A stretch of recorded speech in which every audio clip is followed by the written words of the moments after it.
And I thank you. Mervyn is very sufficient, and I'm excited to be here this morning. This quantum computing conversation is quite topical, and we've been thinking about it, contemplating it with obviously the largest security community.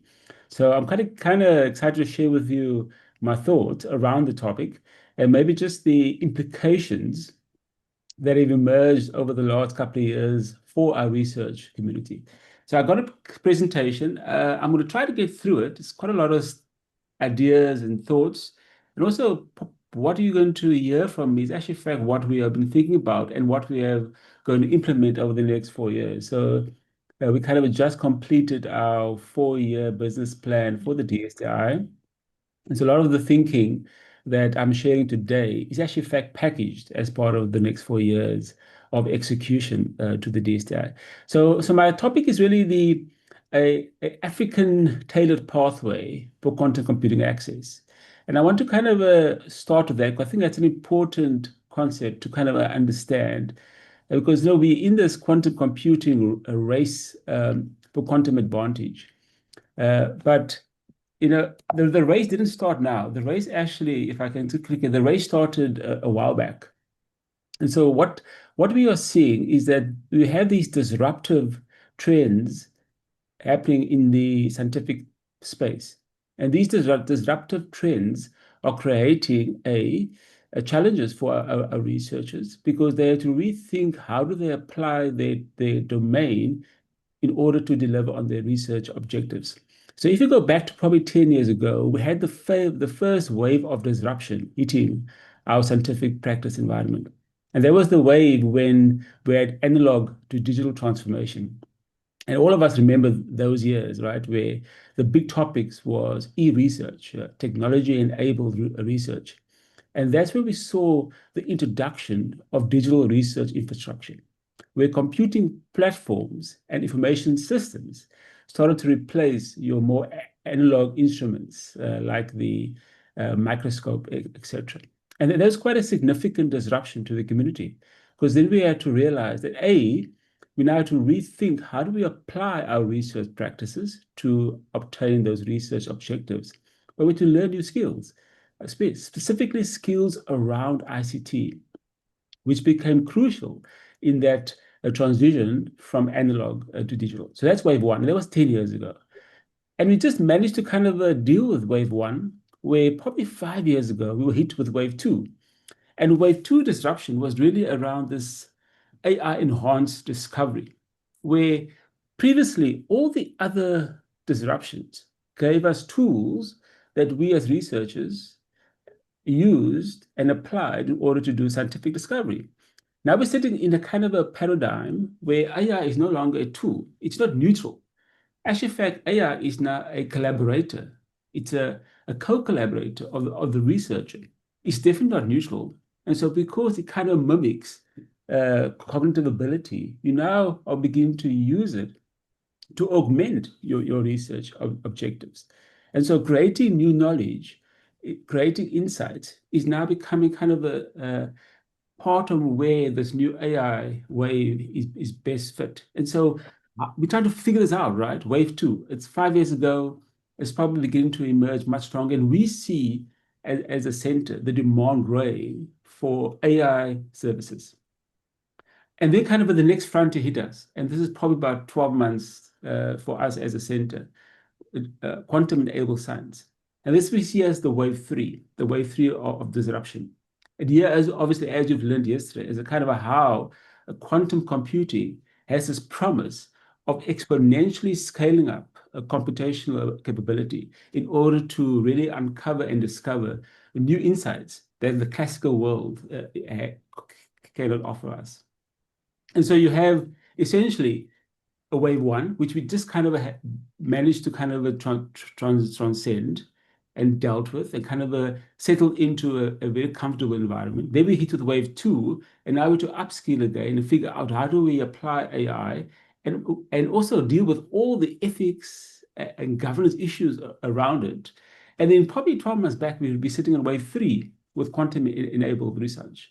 And so you have these three waves of disruption that in my mind is really created a new era of science for South Africa. Not just for South Africa, I think for the whole of the world. And for me, the focus really in Africa, a new era of science has dawned on us. And for me, the real question is that compute is now becoming the foundation of this era. No longer can you say, I don't need a computer, I don't need computing power, I don't need to understand the capability of compute. The compute is your new currency in order to create innovation, in order to drive economic growth.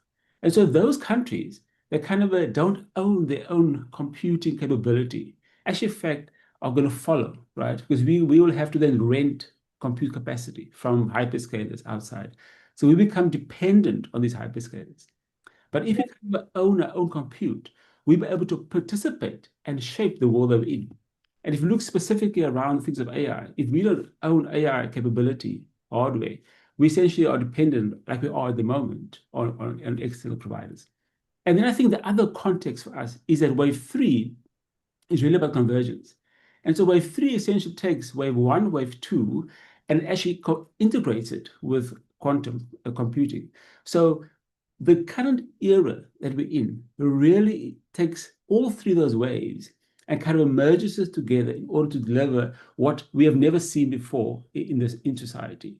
And so the benefits of the digital wave one, the significant potential of wave two of the AI enhanced research, and then the exponential scaling of quantum computing has really provided this new era of science, which I think for us, we are still kind of sitting at the start, kind of trying to figure out how to best position us, what is kind of needed, what paths we follow. And so I think for us as an African continent and for us as Africa, as we kind of make decisions around investment in technology, investments in scientific pathways, I think we need to understand that our context matters, right? That we're sitting in an African context, in an African context, where we have certain constraints. And so we have infrastructure issues, right? We don't have reliable power. We have limited broadband. We don't have available access by everyone. We have socioeconomic issues. We have a digital divide where there are still students, there's still schools that are dealing with wave one, and yet you and I are talking about wave three. I mean, and that's a crisis that kind of we need to understand how do we deal with that. We have this massive skill gap because we have a couple of things in the skill gap, right? We have an insufficient higher education academic program. They're not preparing our kids to deal with wave one, two, and three.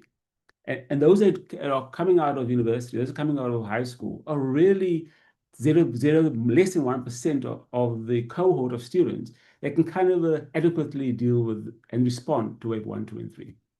I mean, we can see the results currently of those responding to wave one and two. How about wave three? I mean, we really have a skills gap. And then the dependency risk, right? We are this over-reliance on external providers to give us infrastructure.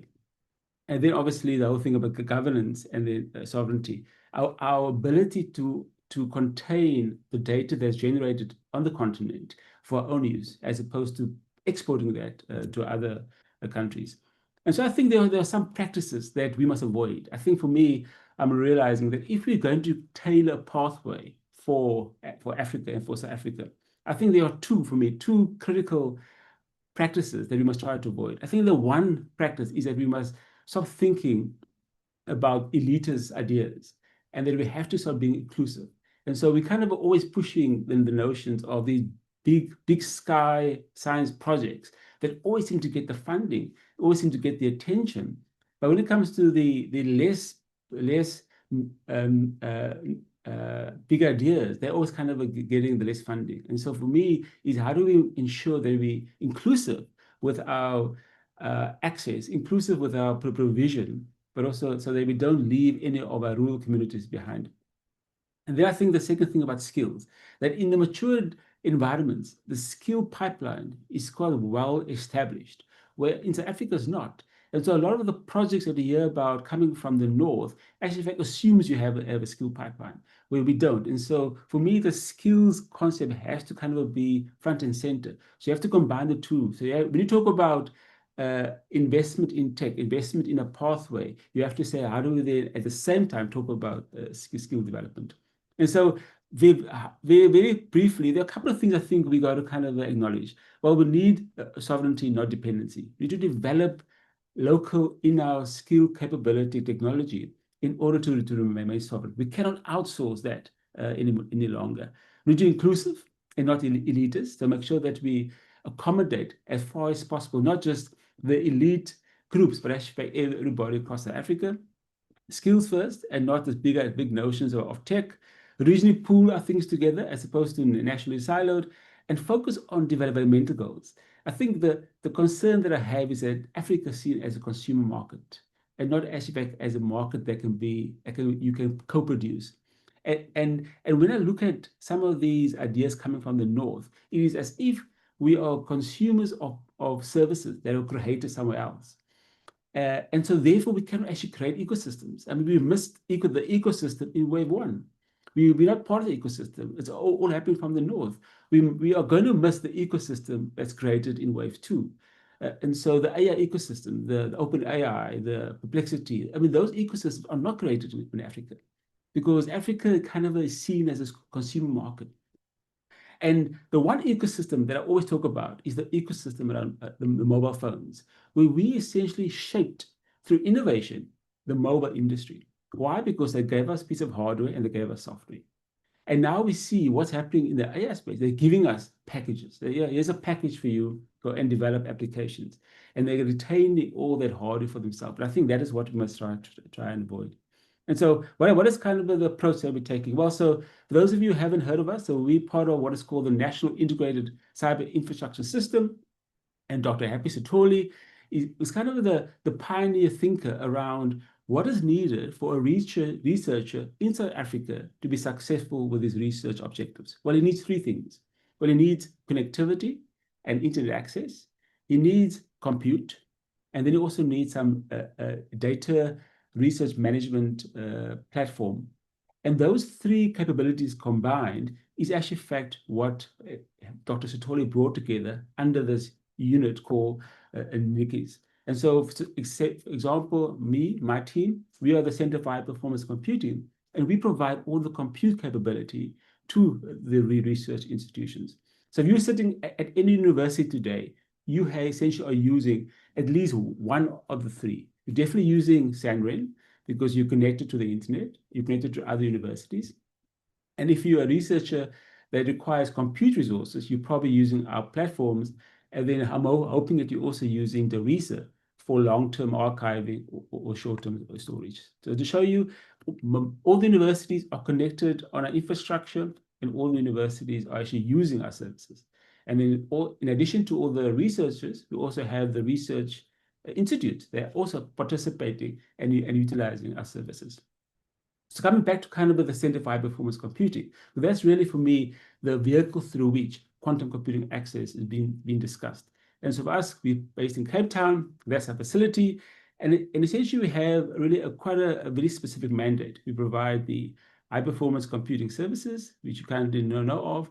But then we provide services not just to this African community, but also beyond that. And so we do quite a bit of work in the SADC region, as well as for the SKA regional sites.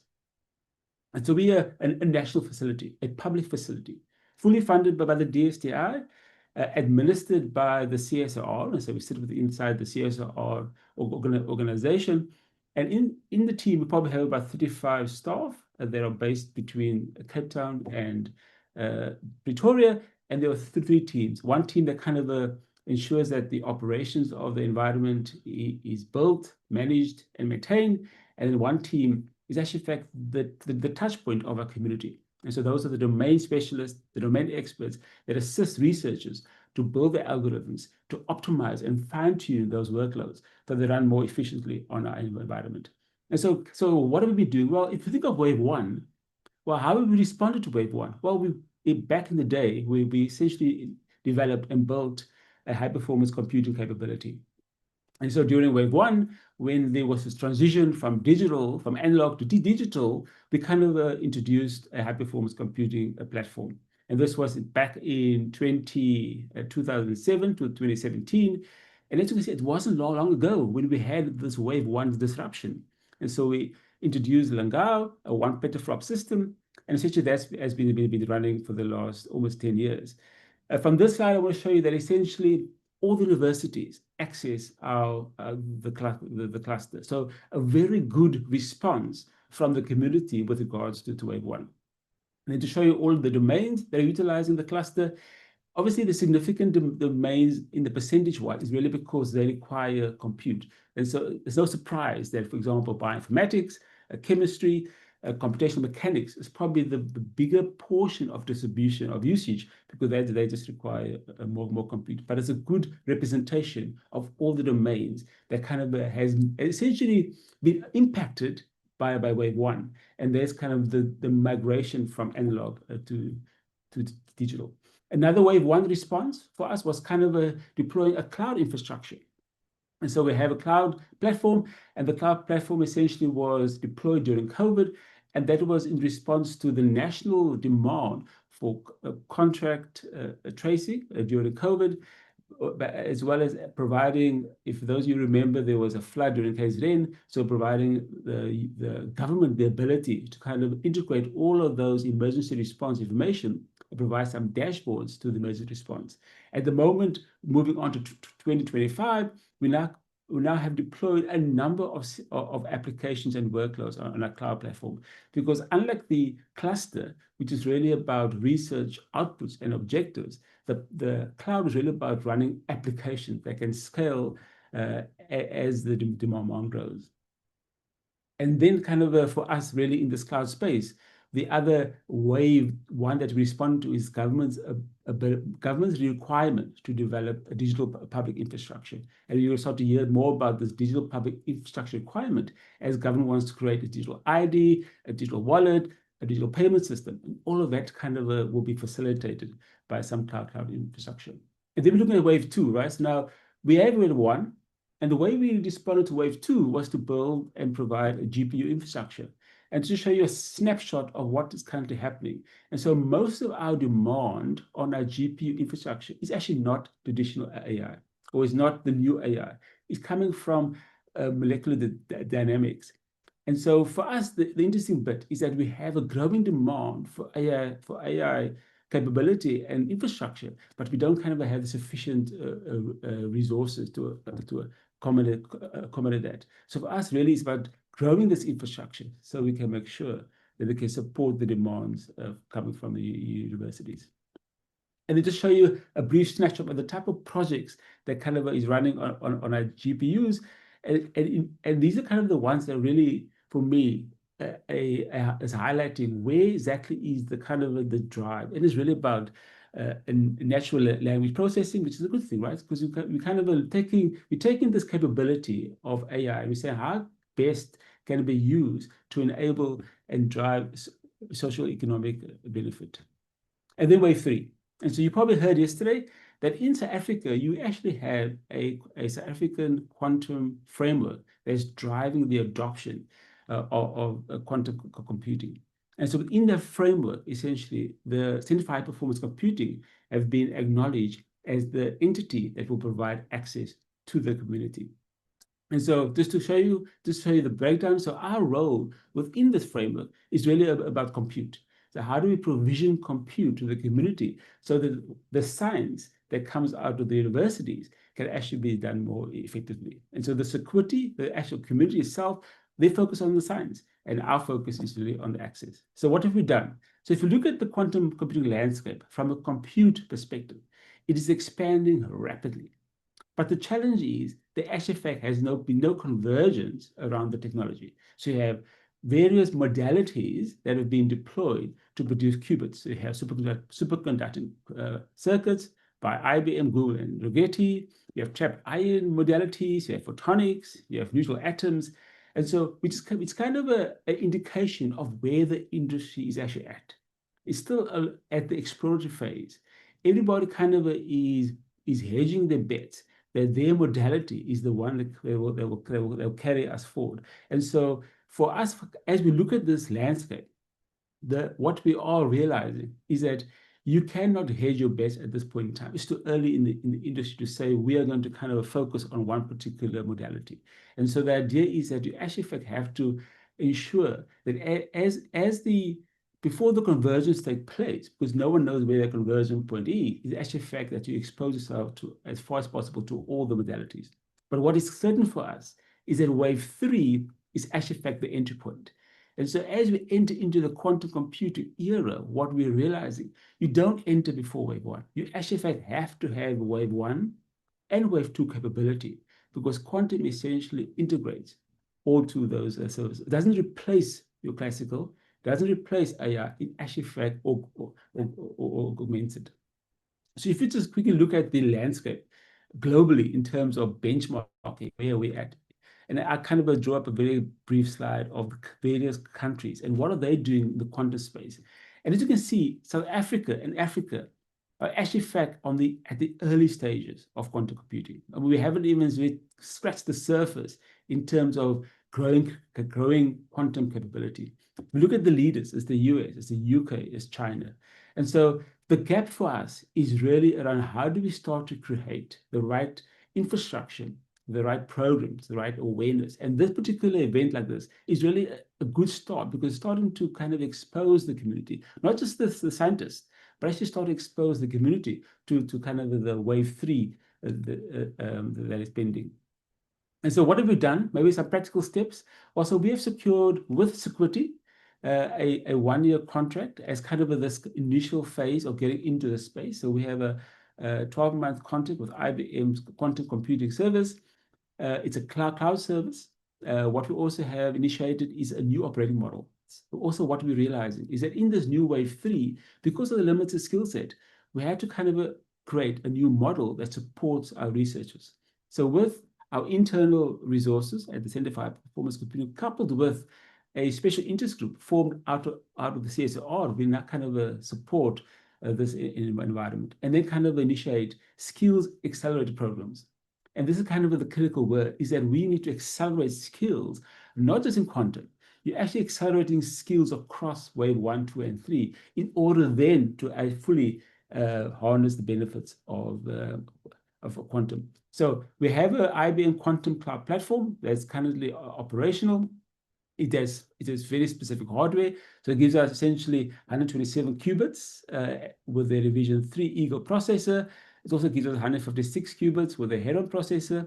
And all of that kind of is provided and exposed to a user in a unified platform. So a user goes essentially to the platform, and it then has access to all of those quantum computing services. It gives us a software stack, a Qiskit, that allows the researcher to test, design, and simulate all their circuits before execution. And then in addition, we have access to a significant number of educational materials, developer tools, and then a strong global user community that we are a part of. There's also an IBM Quantum Computing Innovation Center at BITS. We kind of assist with kind of just the onboarding, the development, and the training of our user community. And then I think the access models to the platform is quite interesting for us, because it gives us different tiers. So because we, an academic institution, we have different pricing models to those that are kind of sitting in the enterprise space. So why IBM? So IBM was the vendor that won through a tender process, but essentially IBM gives us access, immediate access to quantum computing resources that are extremely expensive to procure. And so if you don't have the ability to spend that capital, the actual fact that this option allows you access immediately to all the quantum computing resources. But in addition, it gives you the ability to kind of advance your human capital development, your science innovation, without having to own the hardware, especially if you're still at the early stages of the quantum computing journey. And then the third thing that it gives us, we're now essentially a quantum computing center of excellence with IBM. And so that gives us significant access to a whole range of services. And it gives us access to the cloud, which I've indicated. It gives us access to other tools. It gives you access to training and certification. And you can then do some joint projects with IBM. And then you can participate in the global network of the IBM community. And so just to show what we've done since the 1st of August, because that's when we kind of launched the Quantum Computing Center of Excellence and the Quantum Computing Access Service. Well, we've done a whole bunch of training and onboarding of our researchers to the cloud platform. We have essentially initiated the first certification through IBM, which is called the Road to Practitioner. And that's really a program offered by IBM to train the researchers and students on kind of the hands-on experience on the Qiskit, which is their software development toolkit, as well as on cloud and quantum computing. So it gives them a kind of a roadmap to kind of acquire the skills to then be able to very proficiently administer the cloud environment. And maybe for those who kind of want to know, so how do you then kind of access the quantum computing services? Well, there's kind of a two-part approach. And so you have to kind of first register, and there's a link there, and you will get the slides, so you can go to the link, you can register. And then once you register and make application for access to the quantum computing services, once that process is complete, then the internal team kind of then set you up as a user. You'll get an email back to say you've now been set up as a user, and then you kind of access all of the services. Then you become part of the South Africa's quantum computing user community. I think the key thing why there's a two-part process is that the first part is critical for you to kind of understand what are some of the terms and conditions, what are some of the user expectations and user licensing that you have to understand and agree with. And the second part is really then accessing the actual service itself. And then kind of, so what are we doing? Well, for the next 2 years at least. So we're thinking maybe in 2-year increments is to unlock more value from this partnership with IBM. We just kind of halfway through the first contract, and so we kind of have probably 6 months left. So we want to make sure we unlock as much value out of this partnership as possible, and then continue to procure QC services, but aligned to the security framework, aligned to what the security community kind of requires. And then we also believe that because the quantum computing access is such an expensive commodity at this stage, is kind of allow students and researchers the ability to kind of experiment by providing them with a QC simulator. So have a simulator environment, that's where you do exploration. And once you're kind of happy that your circuits are optimized, then kind of we proceed you to the actual quantum computing access machine. And so that's kind of something that we also will be doing.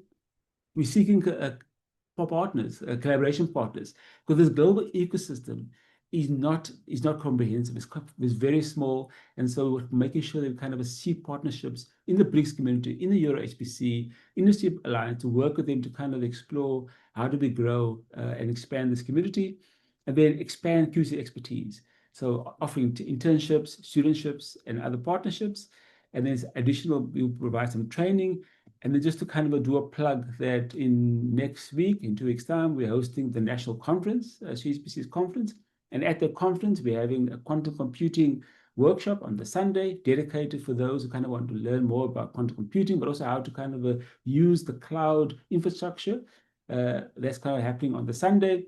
And then from the Monday to the Wednesday, dedicated tracks around quantum. And so really, if you kind of are in this space and you want to kind of, I don't understand it very well, come to the conference, listen to the talks, and get yourself immersed in this quantum space. And just to kind of show you, we have a growing community, right? This is kind of the universities that are currently utilizing our quantum computing services, but this is just the start. And we hope that the more and more exposure we give around the quantum, the more and more kind of we get people interested to come along with us on this journey. And that's my presentation. I hope I done it within the space that I was allowed to. Thank you. Yes, Mervyn, you have indeed. Thank you very much. Any questions, everyone? I don't see any hands up, but please raise your virtual hand if you want to ask a question. This is so, it is such good news, all of it. And it is wonderful what the Center for High Performance Computing is doing. I'm very glad to hear about it. You know, we've been talking in terms of the fourth industrial revolution being the disruption, but actually this is the broken down into waves. It makes more sense. I remember the book that came out. Who wrote that book in 2015? Which we spoke about the fourth industrial revolution, and we thought that was it. That's where the Yeah, revolution, just the start. Not knowing that there's more coming, and I think there's more coming, and this is just the beginning. yeah, indeed. Yes. Shivani, do you want to ask a question? Yes, I do. Thank you. Hi, Marvin. Thank you for the interesting talk. I know you mentioned wanting to find industry partners, and I was just wondering, how industry partners can get in touch with the CHPC. So if we contact you got my details, so contact me, and we can definitely set up conversations. We're having lots of conversations around partnerships, so we definitely will be keen to talk to anyone. Okay, thank you so Fantastic. much. Thank you. Yes, it's interesting to me how COVID and other disasters have sort of propelled us onto digital platforms. And you said the cloud platform was developed during COVID, and it really wasn't wasting a good disaster, was it? Yeah, and we don't have a disaster for quantum. Well, whether we do have a disaster, I think we have cryptography is is being hailed as the disaster, and if we don't solve it through quantum, we actually, in fact, going to have a crisis. And so Okay. I think Yeah. that's my sense from what I'm learning is that the cryptography is going to be the one that's going to push us to accelerate the quantum innovation. Right, right. Indeed. Well, I hope you find those partners soon. And the IBM partnership is only for another 6 months, so there needs to be So we're starting someone a stepping conversation into that actually space. tomorrow to review the service and then kind of figuring out what does the community want. Because I mean, we're doing it obviously in phases. What's the community sense for the next procurement cycle? Right. That's kind of happening now. But I must say it's a journey, and South Africa is probably leapfrogging on the continent. And so we've got to think about the broader continent when we discuss quantum computing. Otherwise, we'll leave the whole continent behind. Exactly. Yes, indeed. Yeah. Um, Mervyn Christoffels, thank you very much indeed for your presentation. I think everybody in this country should be hearing this, and we will certainly do our best to spread the word, through the publications that we put out, our media release, and so on. Um, and I wish you all the best Thank you. for the next 20 years. And beyond. Thank you. Thank you.